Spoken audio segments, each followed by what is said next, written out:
Mas acho que no geral é assim, né? São Paulo é mais Rolling Stones, eu vejo assim, Rio de Janeiro é mais samba, e Minas Gerais é mais Londres, é mais Beatles. A MPB paulista, MPB carioca, MPB mineira tem essas nuances assim, né? Então daqui vem Titãs, daqui vem Mutantes, Rita Lee, Tutti Frutti, mas lá eles têm Beto Guedes, Milton Nascimento, 14 Bis, o Terço. Então, pessoal da montanha, o pessoal da montanha. Ali. Eu Eles gosto muito chamam da de música mineira. o Clube da Esquina ali. Clube da Esquina. Sensacional. Né? O Braulio, quando fala música mineira, ele fica logo todo eriçado. Mas é porque é verdade. O Zé tá em razão. A música mineira, e essa turminha que ele citou aí, é uma turminha de primeiro calibre. Os caras são campeões demais.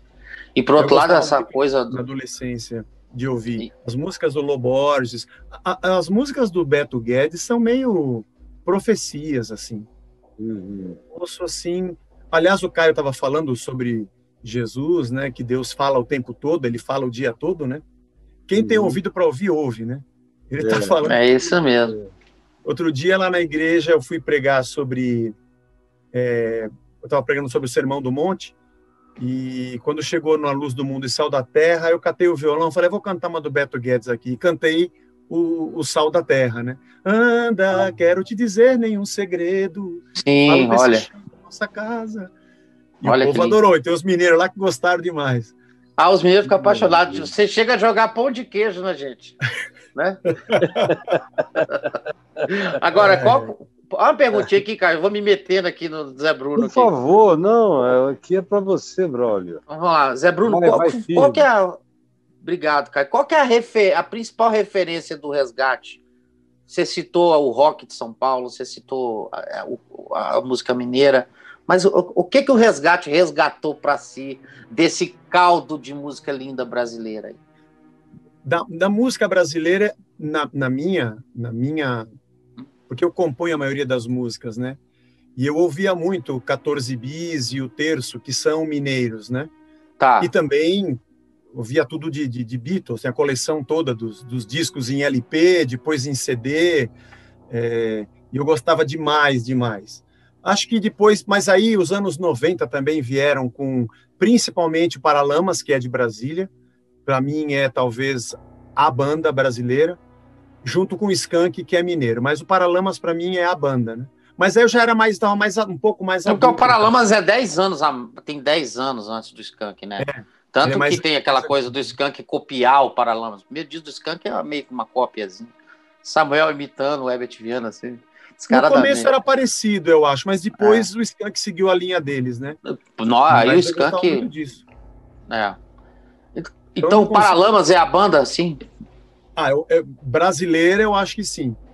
Mas é difícil eu pegar toda vez que eu sento com o violão e não tocar Blackbird singing in the dead of night, take these broken wings and learn to fly all your life. You were only waiting for this moment to arise. Eu não consigo não tocar nenhuma dos Beatles ou Paul McCartney, o que seja. Não, aí, sensacional.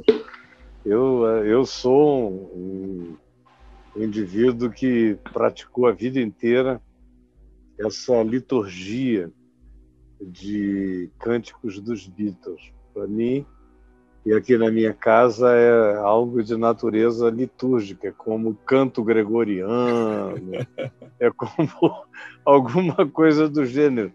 Faz parte da mística espiritual da minha vida e da nossa família, de todo mundo. Já está passando de geração em geração. Sim, aqui também. Para os meus filhos, mesma coisa. Passa, eles gostam. Acho que Deus está na música, né? Deus está nos sons, ele tá falando, né? O verbo tá dizendo, né? E eu vejo muito isso. Mesmo quando alguém diz, mas essa música não é de crente, não é gospel, eu falo, até quando alguém fala, até quando alguém nega a Deus, eu consigo ver a ausência dele, a falta que faz. Na realidade não tem isso, não é? Não tem Porque isso. as trevas e a luz são a mesma coisa. Quando você entende, discerne, que não tem como tudo não dar testemunho dele, Sim. até quando no desespero alguém tenta negá-lo, ou com raiva alguém tenta enfrentá-lo, ou com frieza alguém tenta secá-lo, o cara está expressando a necessidade. Exatamente. É a necessidade. É Extraordinário. Por isso, essas grandes negações e os grandes negadores e tal, para mim, sempre foram os indivíduos que eu mais gostei de ouvir, de ler, porque dali eu discerni os gemidos humanos mais profundos. Sim, é verdade. Você viu que a criação estava ali com gemendo. Angustiado, querendo redenção. E eu sempre fui muito mais próximo desses e me identifiquei infinitamente mais com esses do que com quaisquer outros, né? Então, o famoso ateu, para mim, é uma delícia. O ateu, o agnóstico é gostoso, pessoal. O revoltado é doce. Para mim, aquele cara zangado com Deus, demandando respostas. Eu tenho o maior prazer em abraçá-lo em silêncio, beijá-lo com amor e só olhar os olhos dele e dizer: está tudo bem. Acho que bom, a gente percebe Jesus, né? Entra na coletoria para escolher Mateus, forma um Big Brother, coloca um zelote, né? Que era Simão, junto com Mateus, que era cobrador de imposto. Chama os filhos do trovão. A patota de Jesus era assim, a galera, se chegasse numa igreja, acho que não entrava, né? Quem que tá aí com você, Jesus? Essa aqui é a prostituta que não apedrejaram, esse aqui é o Zaqueu, tem o Mateus, né? Tem o cara que tinha uma legião de demônios, e aí, tudo beleza? Essa galera que anda comigo aqui. O verdadeiro circo inglês do século XVIII.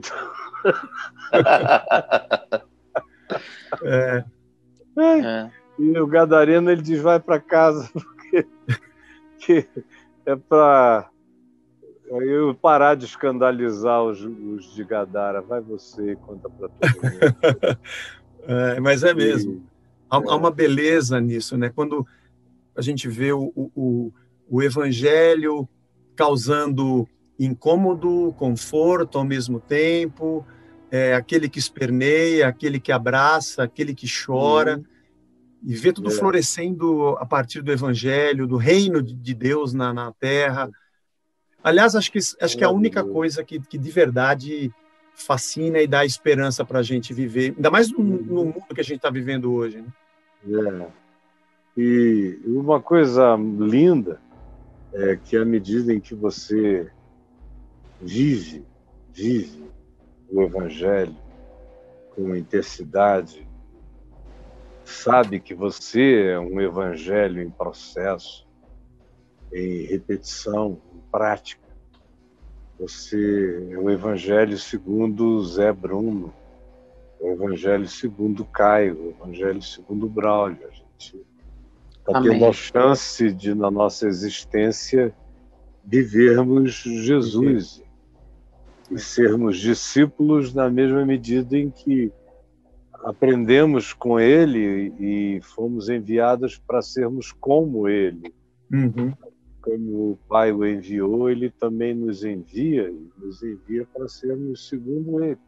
Então, essa graça, essa riqueza, à medida em que você vai aproveitando esse privilégio de viver o Evangelho, isso vai dando a você aquela alegria de fato ter sido levado no tempo para dentro das ocorrências.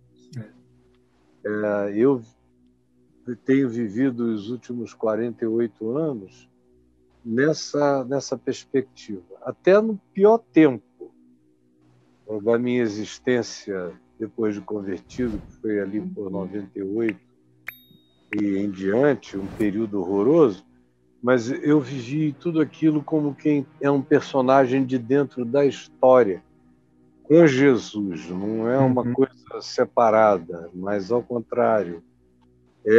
Você entra por um portal à medida em que o Evangelho vai entrando e crescendo em você, você vai entrando num portal. A vida toda vai se tornando um Evangelho segundo Jesus, em você e você com Ele. E aí é que tudo começa a ficar muito gostoso. Essa tudo é a melhor parte. Tudo cheio de graça e de verdade, né? Hoje de graça mesmo, e de verdade. Quem olha não vai ver nada, vai ver um vaso de barro, mas cheio de graça. E cheio de verdade, com toda a verdade que a gente pode ter, né? Antes de eu descer para cá, eu estava ali conversando com a Adriana, ela estava dizendo que ela e uma amiga estavam conversando sobre uma coisa que eu disse outro dia, mas eu já digo isso há muitos anos. Mas, ultimamente, à medida em que você vai ficando mais velho, vai ficando infinitamente mais claro para você que não dá para ser de outro modo. A saber, não dá para você aceitar envelhecer vivendo uma vida pior do que qualquer outro tempo de vida que você tenha tido antes. Porque o meu corpo se corrompe. Sim. E é um corpo de morte e está morrendo. Mas eu não sou o corpo que está morrendo. Eu sou esse ser lúcido falando com você, esse espírito consciente. E esse eu não tenho como permitir que, à medida em que o meu corpo se deteriore, eu vá junto com a deterioração do meu corpo. Ou seja, o meu espírito tem que se renovar de dia em dia, melhorar todo dia. Eu vou ficar velho muito melhor do que já fui em qualquer outro tempo como ente espiritual até aqui, no espaço-tempo, no espaço da minha existência. Esse é um meio, compromisso. A gente está sendo meio que um Benjamin Button, né? Só que de outro jeito. A gente vai envelhecendo no corpo e nossa mente, nossa alma se tornando cada vez mais uma criança do reino, conhecendo o Evangelho e conhecendo Cristo, conhecendo a verdade que vai arrebentando a gente por dentro e vai nos tornando cada vez mais na pureza, na simplicidade dele.